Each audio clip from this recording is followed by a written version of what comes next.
기존에 있던 데이터 다 지웠어요. 지우고 컬럼 모디파이 할 건데 오토 인크리먼트 제약을 걸어 줄 겁니다. 어디 있지? 이거. 이거는 이거 있죠? 자동 증가 제약 걸게요. 그리고 이거는 다시 지우고 요거를 실행하면은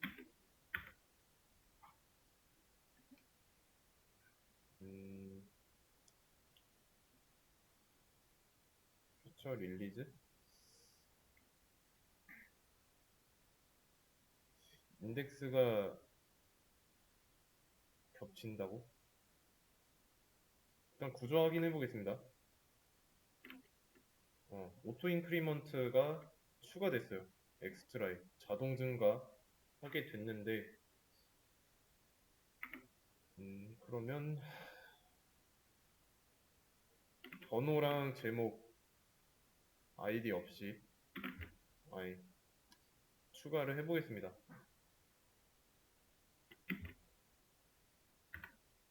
그러면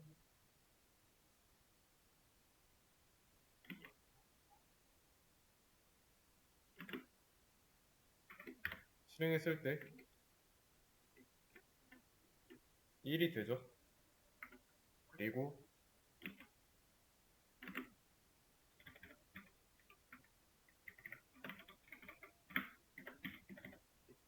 또 번호 없이 추가할 때 성공했죠. 1에서 2가 되어 있죠.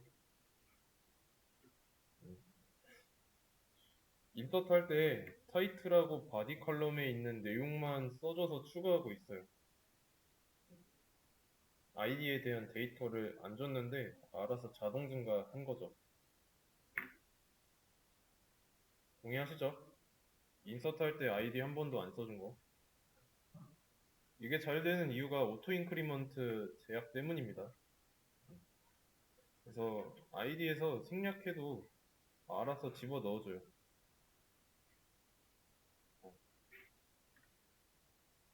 데이터를 다루는 입장에서는 제약 조건을 이런 식으로 걸어 놓는다는 게 집어넣는 입장에서도 그렇고 불편하긴 한데 이런 제약 조건이 있어야 나중에 관리하기가 편해집니다.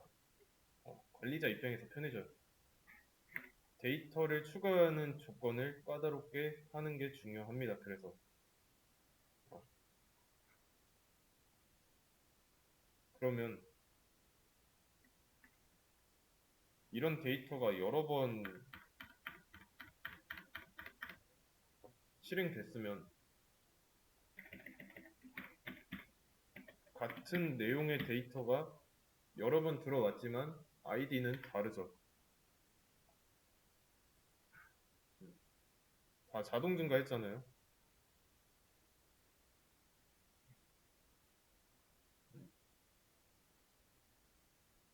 그러면 이번에는 반대로 타이틀의 내용이 빠졌다면 어떻게 될까요? 타이틀.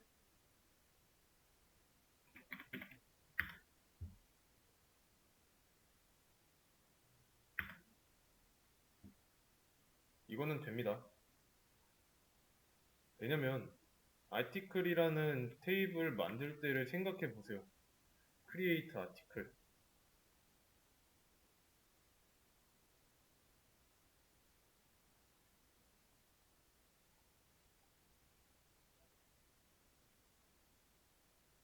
제약사항 없죠? 그냥 컬럼 이름이고 이 컬럼에는 어떤 게 들어가는지만 써져 있잖아요. 낱널 이런 거 없이. 그죠? 그러면 아무것도 안 넣은 채로 쿼리 실행하면 당연히 널 값이 들어갈 수밖에 없어요.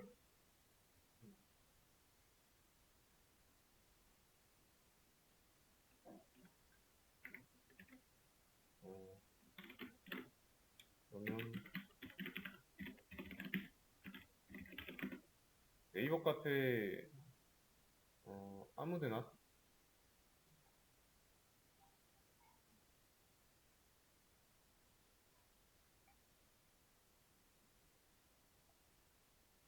좀 사람 많은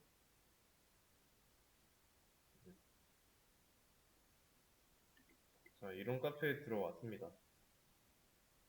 전체 글을 보고 나도 글을 써야겠다 싶어서 게시글 작성을 눌렀는데 제목을 안 쓰고 글을 작성하는 버튼을 누르면 이런 목록에서 어떻게 보일까요? 게시글이 제목이 없는 상태로 이렇게 이거 비어있는 상태로 얘만 나오겠죠? 제목 안 보이잖아요. 어. 그래서 중요한 거는 테이블을 만들 때 너리면 안 되는 거는 추가를 해줘야 됩니다. 근데 이미 만들어져 있으니까 존재하는 거 타이틀 컬럼 얘는 캐릭터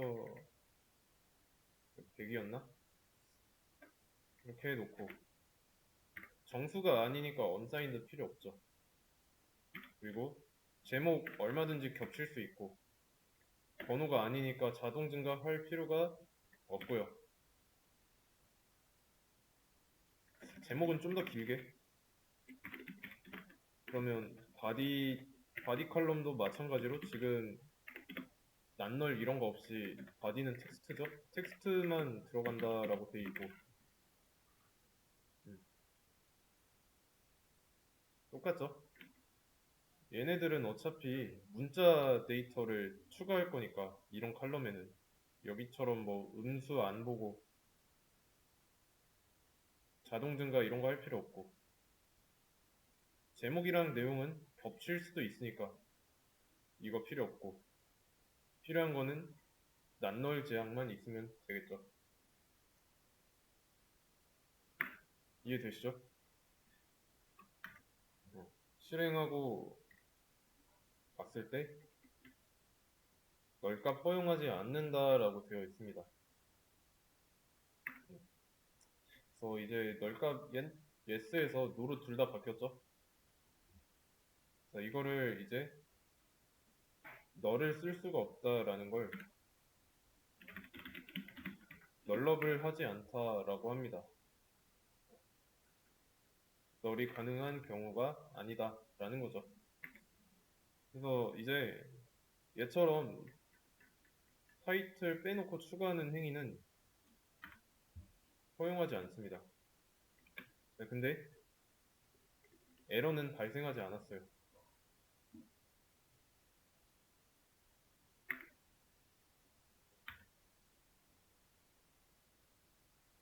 어때요? 타이틀 컬럼 난널 제약 걸었는데 문제없이 됐죠. 이거는 널이 아닙니다. 그냥 공백이에요, 공백.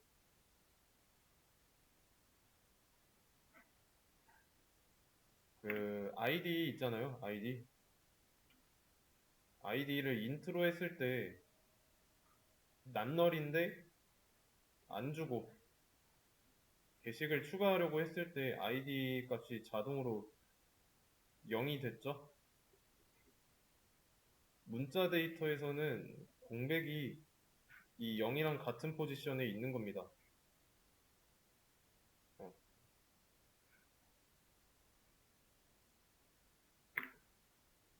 이해되시죠? 음,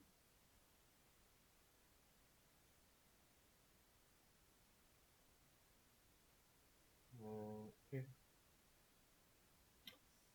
그래서 데이터 구분 이렇게 해서 이제 몇 가지 제약사항 배웠고 음, 아이디 컬럼을 앞에다가 놔야 된다고 했죠. 관리하는 입장에서 이게 편하니까. 그래서 아이디를 맨 처음에다 놓는 거.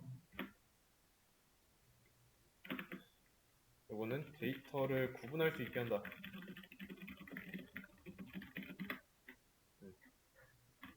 그래서 아이디 컬럼을 추가한 거고.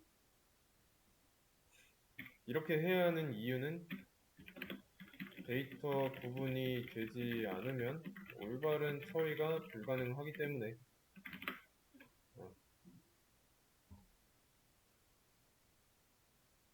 이해되시죠? 그래서 사람으로 따지면 주민등록번호예요.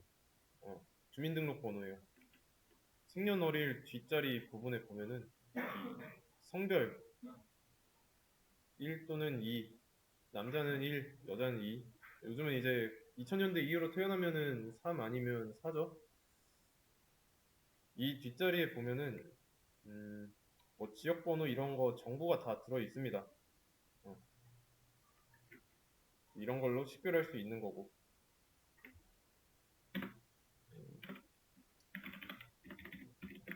사람은 주민등록번호. 자동차는 뭘로 구별할까요? 번호판이죠. 차량 번호판. 아니면 뭐 차량 등록증 그걸로 해도 되고. 차량 등록증이라는 데이터를 어떤 테이블에 등록할 때도 아이디가 있을 거니까.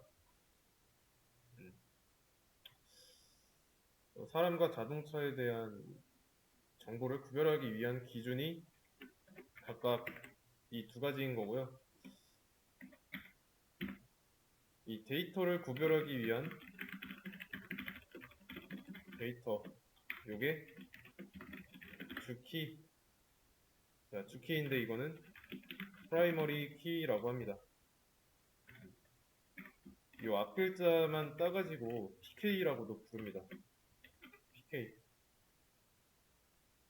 주가 되는 키라는 뜻이에요. 그러면 얘네들이 구별은 할 수 있지만 어쩔 때는 주키의 역할을 못 할 수도 있습니다. 완전하게 프라이머리 키의 역할을 할 수는 없어요. 그래서 앞서 예시로 들었던 주민등록번호나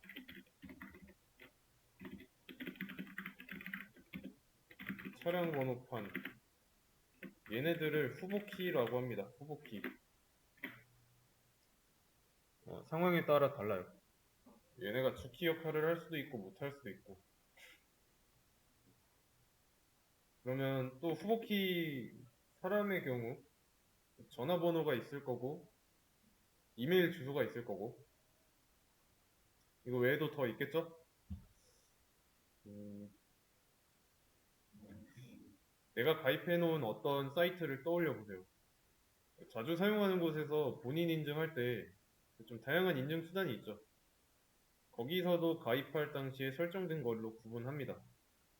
보통 전화번호랑 이메일 묶어서 구별하는데 인증할 수 있을 만한 정보는 키가 될 수 있어요. 구별이 가능하다는 거니까. 그래서 충분히 주키 역할을 할 수 있을 것 같은데 그렇지는 않습니다. 왜냐면 이거는 내가 태어났는데 나를 낳은 사람이 출생신고 안 하면 주민등록번호가 없는 거잖아요.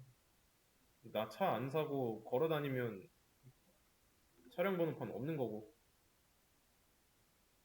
전화번호는 또 전화기가 없을 수도 있고 아니면 전화번호가 여러 가지 뭐 두세 개 될 수도 있고 맞죠? 그러면 그런 정보를 회원가입하는데 이제 필수 정보라고 해 놓으면 가입을 못 하는 거죠.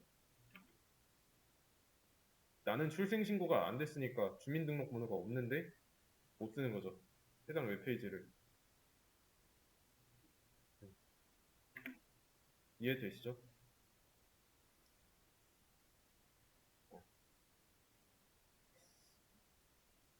그래서 뭐 이메일, 주민등록번호, 전화번호 이 세 가지 중에서는 그나마 상식적인 부분이니까 이게 이걸로 제일 낫겠다라고 판단을 해서 주민번호를 입력하게 하는 거고요.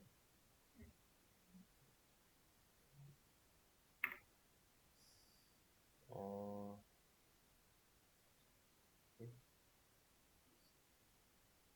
그래서 이제 테이블을 설계할 때 뭐로 구별해야지 이걸 정하는 게 까다롭습니다.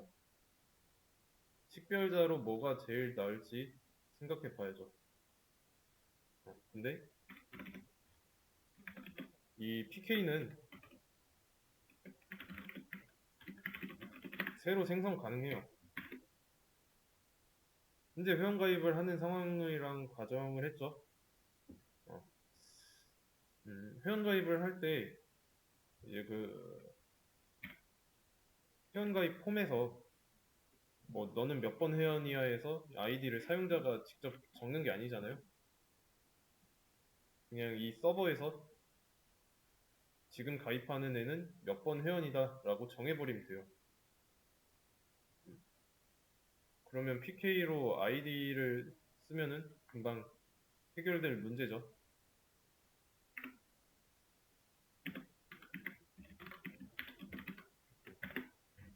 아이디. 그리고 비밀번호는 할 수가 없죠. 비밀번호는 같다고 해서 뭐라고 안 하잖아요. 왜냐면 같을 수도 있으니까.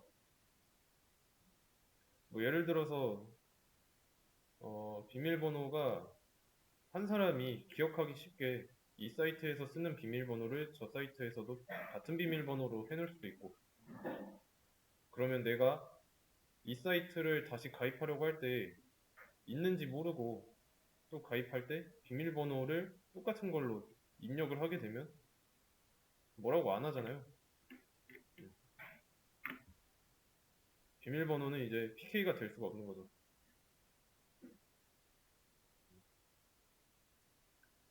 그리고 이 아이디 경우 이제 네이버 카페에 있죠. 보면은 게시글 번호가 지금도 있나? 음, 이거 이런 게 게시글 번호입니다.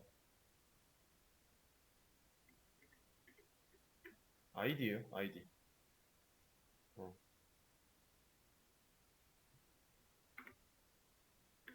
얘도 마찬가지로 우리 쿼리로 따지면은 아티클이라는 테이블 안에 제목 1 이런 거예요. 그리고 그 아이디가 이거인 것 뿐이고. 아시겠죠? 그리고 작성일은 키로 못 쓰는 거 아시죠? 만약에 이거를 작성일을 키로 쓴다면은 하루에 한 번밖에 글을 못 써요. 전체 회원 하루에 한 번밖에.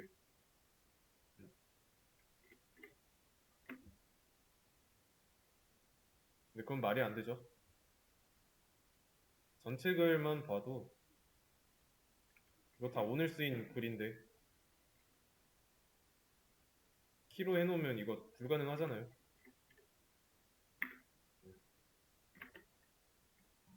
그래서 아이디가 PK로 쓰기에 제일 쉽다라는 거.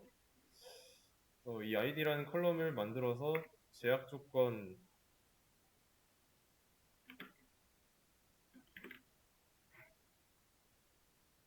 추가해가지고 좀 그럴듯하게 구현해놨다 라고 알고 계시면 되겠습니다.